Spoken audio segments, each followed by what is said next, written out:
SIR जनगणनेच्या कामासाठी आशा स्वयंसेविकांना नियुक्त करण्याच्या निर्णयाला महाराष्ट्र राज्य गटप्रवर्तक आणि आशा स्वयंसेविका संघटनेनं तीव्र विरोध दर्शवलाय। या संदर्भात संघटनेकडून ठाणे महापालिका मुख्यालयाबाहेर मोठ्या संख्येनं आशा स्वयंसेविकांनी जोरदार आंदोलन केलं। संघटनेच्या म्हणण्यानुसार आशा स्वयंसेवकांची नियुक्ती राष्ट्रीय आरोग्य अभियानाअंतर्गत करण्यात आली असून त्यांचं मानधन हे कामावर आधारित आहे। गर्भवती माता, स्तनदा माता, नवजात बालकांची देखभाल, लसीकरण, पल्स पोलिओ, आयुष्यमान भारत योजना, विविध आरोग्य सर्वेक्षण तसंच डेंग्यू, मलेरिया, टायफॉइड सारख्या साथीच्या आजारांवर नियंत्रण ठेवण्याची महत्त्वाची जबाबदारी त्यांच्यावर असते। आशा स्वयंसेविका या शासकीय किंवा निमशासकीय कर्मचारी नसून त्यांना योजनाबाह्य काम देणं योग्य नाही। विशेषतः पावसाळ्यात आरोग्य सेवा अधिक महत्त्वाची असताना निवडणुकीचे अतिरिक्त काम दिल्यास आरोग्य सेवांवर परिणाम होण्याची शक्यता असल्याचा दावा करण्यात आलाय।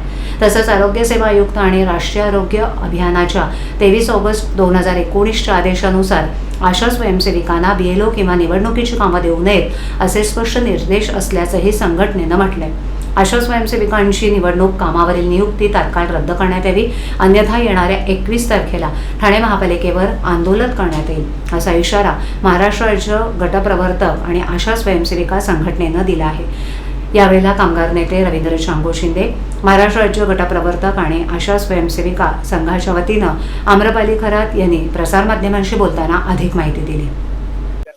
पगारावर काम करायला लागतं, मात्र आता त्यांना BLOचं देखील काम त्यांच्या अंगावर टाकतायत।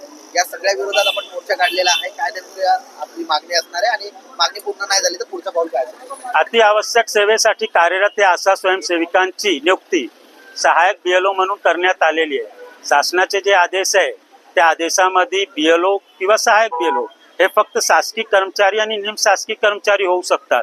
या परिस्थितीमध्ये या आशा स्वयंसेविकांची केलेली सहाय्यक BLO म्हणून नियुक्ती हे बेकायदेशीर आहे। SIRचं काम हा महत्त्वाचे आहे, त्याच्यासाठी शिक्षित व्यक्ती पाहिजे आणि ह्या आशा स्वयंसेविका अल्पशिक्षित आहेत। त्यांना आरोग्याचे दैनंदिन 8 तास काम करावे लागतात आणि या परिस्थितीमध्ये जर त्यांना SIRचे काम दिले तर या महाराष्ट्रामध्ये बालमृत्यू, माता मृत्यू वाढू शकतो। पावसाळ्यात डेंग्यू, मलेरिया सारखा आजार वाढू शकतो आणि ह्या सगळ्या गृहिणी आहेत, गरीब महिला आहेत। त्यांचे नंबर घेऊन जर रात्री बेरात्री जनतेने फोन केला माझं नाव कुठे आहे मतदाता सूचीमध्ये तर त्यांच्या घरी भांडण होण्याची परिस्थिती निर्माण होणार आहे। रात्री 12-12 वाजेपर्यंत लोक फोन करतात। म्हणून आज आम्ही महानगरपालिकेला निवेदन द्यायला आलो आहे की आशा स्वयंसेविकांची सहाय्यक BLO म्हणून केलेली बेकायदेशीर नियुक्ती रद्द करण्यात यावी।